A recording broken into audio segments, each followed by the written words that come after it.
अमेरिकी राष्ट्रपति Donald Trump और यूक्रेन के प्रेसिडेंट व्लादिमीर जेलेंस्की के बीच शुक्रवार को व्हाइट हाउस के ओवल ऑफिस में जोरदार बहस के बाद यूक्रेन युद्ध विराम का खाका तैयार किया जाने लगा है। इस वक्त जेलेंस्की ब्रिटेन में हैं और उन्हें ब्रिटेन, फ्रांस समेत पूरे यूरोप का समर्थन मिल रहा है। ब्रिटेन ने आखिरी दम तक यूक्रेन के साथ खड़ा होने का वादा किया है। इससे जेलेंस्की का हौसला बढ़ा है।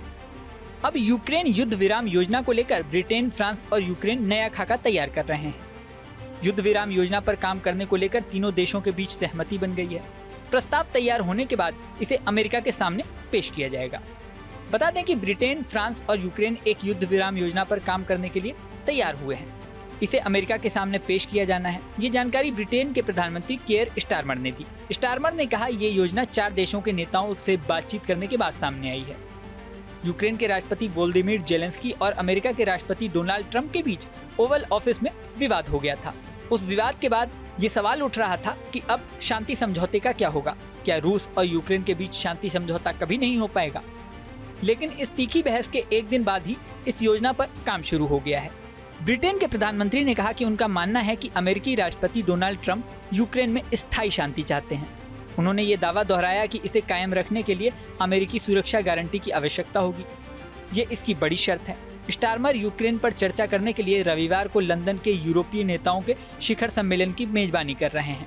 रविवार को यूरोपीय नेताओं के शिखर सम्मेलन में ओवल ऑफिस की घटना ही छाई रही। ट्रंप और अमेरिका के उपराष्ट्रपति जेडी वेंस ने ओवल ऑफिस में जेलेंस्की पर अमेरिकी समर्थन के प्रति पर्याप्त रूप से आभारी नहीं होने का आरोप लगाया था। इसका सीधे टीवी पर प्रसारण हो रहा था। ब्रिटेन के प्रधानमंत्री केयर स्टारमर ने कहा कि वह यूक्रेन और रूस के बीच युद्ध समाप्त करने के लिए दृढ़ संकल्पित हैं।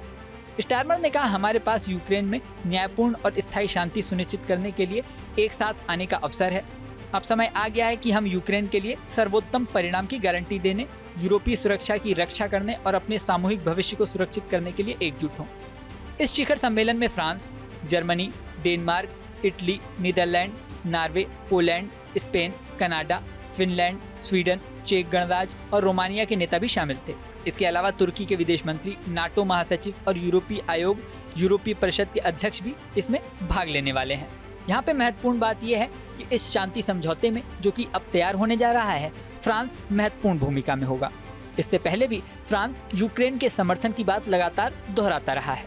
इससे पहले ट्रंप शांति समझौते की बात कर रहे थे, लेकिन जेलेंस्की और ट्रंप के बीच हुए विवाद के बाद ये सवाल उठने लगा था कि अब शांति समझौते का क्या होगा। अब ये नया शांति समझौता सामने आ रहा है, लेकिन बड़ा सवाल ये है कि जब इसे ट्रंप के सामने पेश किया जाएगा तो वो किस तरह का रिएक्शन देंगे और रूस इसके लिए एग्री होगा या नहीं।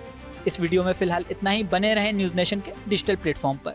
न्यूज नेशन अब व्हाट्सएप पर खबरों की ताजा अपडेट के लिए न्यूज नेशन के इस QR कोड को स्कैन करें।